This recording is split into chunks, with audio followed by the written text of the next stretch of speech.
Hello everyone, I hope you're keeping well. It's a beautiful afternoon here in Batteau Bay. I've been enjoying the sunshine after all the rain we've had lately. What I wanted to do, because I've been playing around lately with the Brayer, which I haven't used in ages. And we got these beautiful new embossing folders come out. So there's these two, and there's also another lovely damask one as well that's sitting over there in my washing up. So these are the two that I wanted to play with today. And just to show you also, you've got like a 2D one which is thinner, and then you've got the 3D one which is a thicker folder. So you just need to be aware of that when you're putting them through your machines, so that you're aware of what plate stacks you're using to get the right impression. Okay, so these are some cards that I've made while playing around with the Brayer. So this card was heavily inspired by another Stampin' Up demonstrator, and I'm really sorry I can't remember the name of the demonstrator, but she came up with a card that looked very similar to this, but I've used this Brayer technique on here. So I don't know if you can see, you're not going to be able to get there, but this is debossed.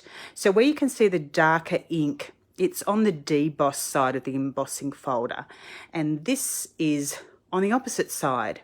So you can see the different effects by turning over your paper and getting embossed and debossed. So then I've cut the circles out of these to create these two cards. Okay, so I'm just going to show you a couple of techniques that I've, discovered while playing around with the Brayer and the embossing folders. So what I want to do is just first of all just show you what it looks like just brayered. So when you're using your Brayer, you'll see that there's the standing points here. So this is so that you can turn it around and lay it down while your Brayer's inked up, but the roller's not going to touch your paper. Okay, but when you're putting your ink onto your Brayer, just make sure your little pointers are up. So we're just going to ink up our Brayer. Now I find, when you're inking up your Brayer, don't just roll it on like this, because then you'll get these definite lines, these definite marks. If you kind of do it in that sort of I don't know what sort of motion I'm going to call it, but it's sort of like just a random motion rather than, and that way you've got your roller fairly well inked up. Then all you're going to do, so that you've got a choice between sides, again, experimenting, okay, so there's no hard and fast rules. So then you're just going to roll that Brayer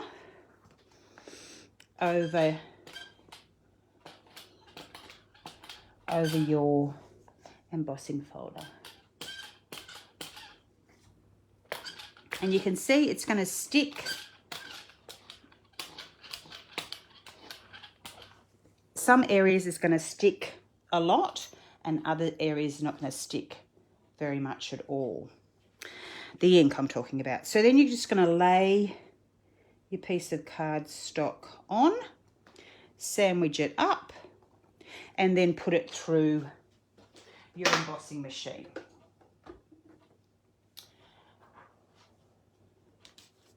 So that's a 2D one, so we don't need any extra plates for this little machine. So just roll it on through.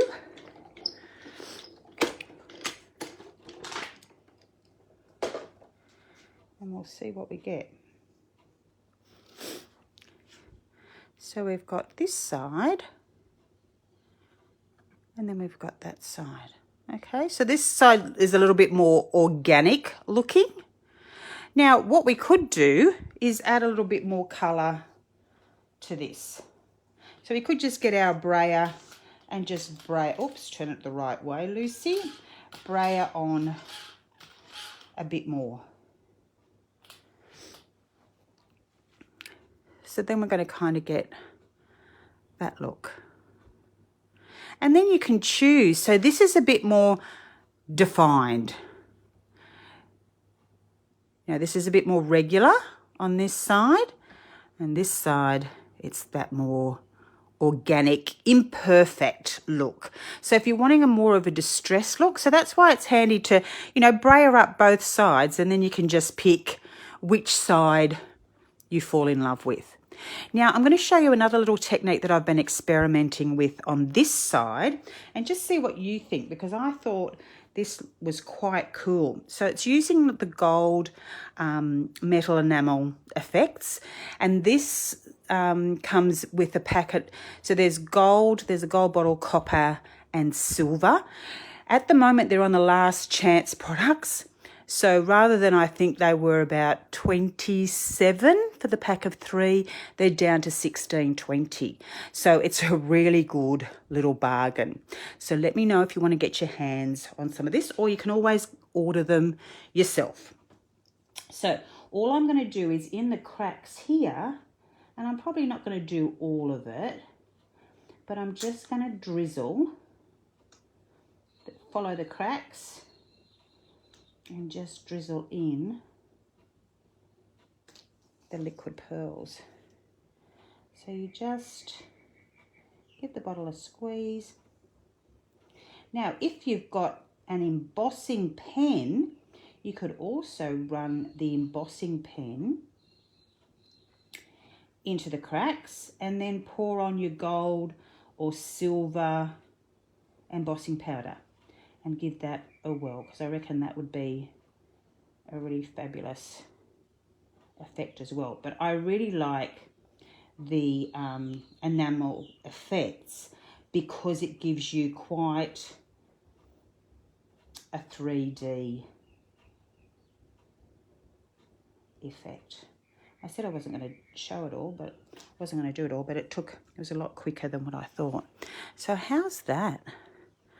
Doesn't that look cool? I really like that background. So then you can, you know, chop it up, do what, you know, use it as a complete background, put some flowers on top of it, you know, whatever you want to do with it. But it's just the playing and discovering things. So that's that effect. So I haven't pre-blended the card, but now I'm just going to roll that off so I can go with the next one. So I'm just going to close this up. Oh, now this is the Secret C. That's the colour that I used for this set of cards. So that's one of the new ink colours. And again, it's a colour that I've fallen in love with. I really love that dark navy blue colour. So that's the colour that I've used for those cards. So on this one I've used the Misty Moonlight. So that's just sort of the blue that's another step down from the Secret Sea. So if you're wanting some colour blends, they're a nice colour blend to do. I'm going to leave that over there to dry so I don't go sticking my elbow in it. So I thought we might try this one. Now, I can't remember what it's called, but it's in the new catalogue. And yeah, it's another one that I've fallen in love with. I do have a love of embossing folders. So I thought, I'm a bit of a purple girl, so let's try this with the purple. So this is Gorgeous Grape. And again, what I'm going to do beforehand, just to show you another way of doing this, is just with your blending tool, just getting some colour on. Now, not needing to be too careful about how your blend goes on. It doesn't matter if it's not, you know, nice and pure.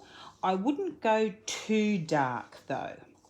And I'm going to do both sides. So again, you can see what it's like on both sides.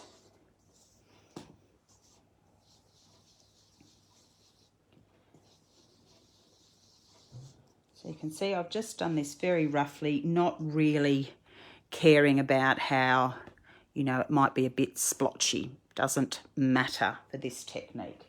we're not in it for the purity of it. So again, we're just going to take our little brayer and ink that up completely. And then just kind of start off the page and just brayer on that way. Might get some more ink on there. And brayer on this side as well.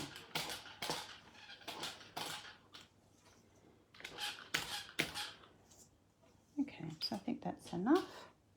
Then we're going to again pop our little piece on here. Now I might go this way this time, just so that I'm getting most of the branch off rather than this plain area.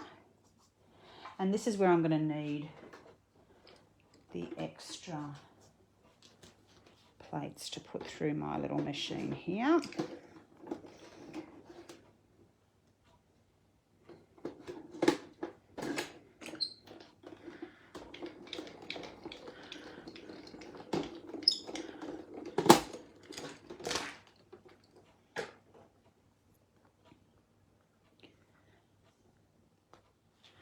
So that's how that's come out. So that's quite cool. Quite happy with the way that's come out. And then that's how that's come out. Okay. So we could, you know, blend around the edges.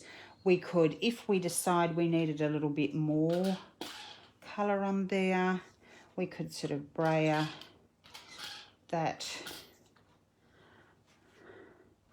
as well, just to give it another effect.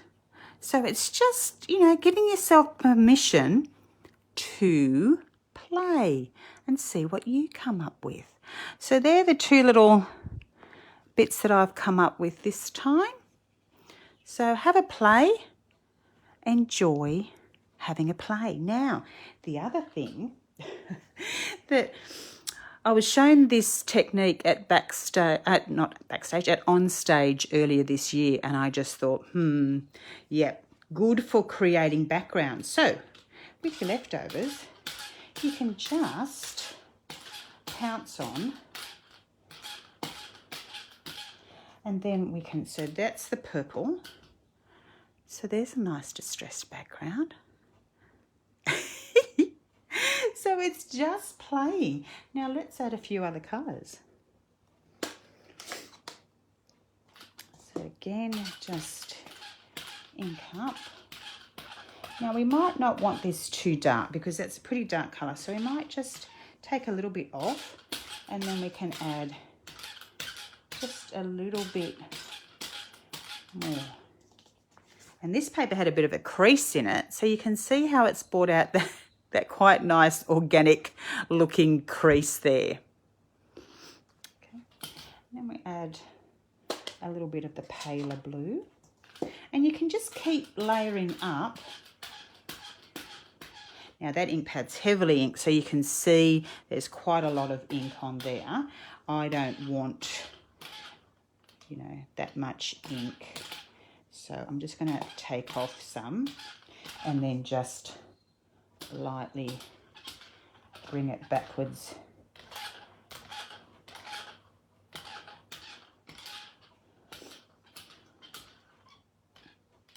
You can go across. Now, if you were just wanting to create, and you can see how it's picked up the ink that is on the paper, so I don't mind that either. But what you could do, if you were trying to create like a, I don't know, like a, you just wanted, you can just go flick here and there. You know, I can see that as a nice, it almost looks like a pair of jeans, like it's got that kind of denim look. You know, so think about just creating some simple backgrounds. See, this one could be a nice jeans look as well.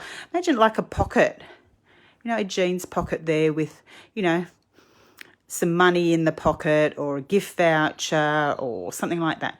So anyway, play, please play and enjoy.